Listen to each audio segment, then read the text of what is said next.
Hi friends, once again welcome back to T vlogs Sweetin Varghese.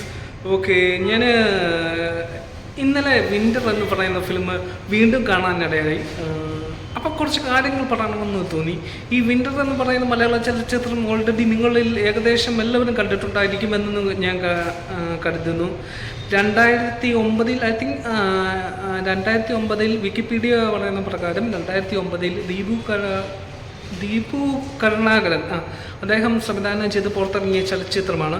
സത്യത്തിൽ 2009 ഈ ചിത്രം ഇറങ്ങേണ്ടത് 2005-നും 2004-നും ഇടയ്ക്ക് ഷൂട്ട് ചെയ്ത് കംപ്ലീറ്റ് ചെയ്ത് ഏകദേശം 5 വർഷത്തോളം പെട്ടിയിലിരുന്ന ഒരു ചലച്ചിത്രമാണ്.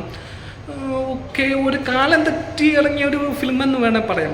പക്ഷേ മലയാളം ഫിലിം ഇൻഡസ്ട്രിയിൽ ഏകദേശം വിൻ്ററിന് ശേഷവും വിൻ്ററിന് മുമ്പും എന്ന് തരം തിരിക്കേണ്ടി വരും.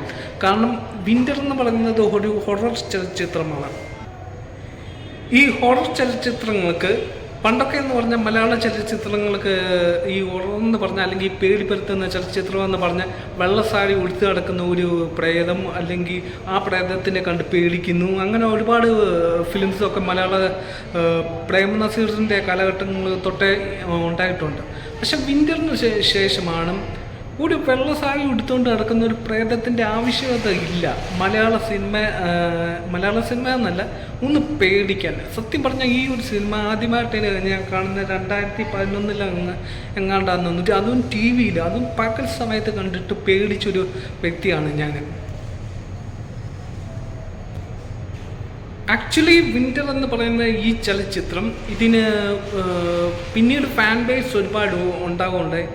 പിന്നീട് ഏകദേശം 20 വർഷത്തിന് ശേഷം ഇതിൻ്റെ സീക്വലല്ല അത് തന്നെ 2ാം ഭാഗം വേണമെന്നുള്ളൊരു ആവശ്യകത ഒരുപാടുണ്ടായി. ഇപ്പം 2ാം ഭാഗം ഇറങ്ങുന്നു എന്നൊക്കെ റൂമേഴ്സും കാര്യങ്ങളും ഒക്കെ ഉണ്ടായി.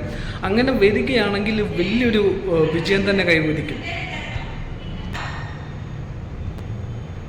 ഒരുപക്ഷെ എനിക്ക് തോന്നുന്നു നമ്മുടെ മലയാള ഫിലിമിൽ സൈക്കോപാത്ത് ഫിലിംസ് ഒരുപാട് ഇറങ്ങുന്നുണ്ട്. അങ്ങനെ സൈക്കോളുടെ ഫിലിമുകൾ ഇറങ്ങിയതിൻ്റെ ആദ്യ കാലഘട്ടം തുടക്കം വിട്ടുവെച്ചത് ഈ ഒരു ഫിലിമാണ്. ഒരുപക്ഷെ ആ ഒരു സിനിമയിൽ ജയറാം അനുഭവിക്കുന്ന പല സിറ്റുവേഷൻസും നമ്മുടെ ഉള്ളിൽ തന്നെ നമ്മൾ അനുഭവിക്കുന്ന പോലെ എന്ന രീതിയിൽ എക്സിക്യൂട്ടീവ് ചെയ്ത ആ ഡയറക്ടർ വേറെ ലെവലാണ്. എൻ്റെ പൊന്നോ, അതും ഒരു പുതുമുഖ ഡയറക്ടർ. അന്നത് ഹിറ്റായില്ലെങ്കിലും ഇന്ന് അതിൻ്റെ ഒരു പുതിയൊരു വരവിനായിട്ട് ഞാൻ കാത്തിരിക്കുന്നു. ഓക്കെ, ആമസോൺ പ്രൈമിലും OTT നോക്കുവാണെങ്കിൽ ആമസോൺ പ്രൈമിൽ അവൈലബിൾ ആണ്. നിങ്ങളെല്ലാവരും പറ്റുമെങ്കിൽ ഇന്ന് കാണുക, നിങ്ങൾക്ക് എല്ലാവർക്കും അറിയാവുന്നതാണ്. ഓക്കെ.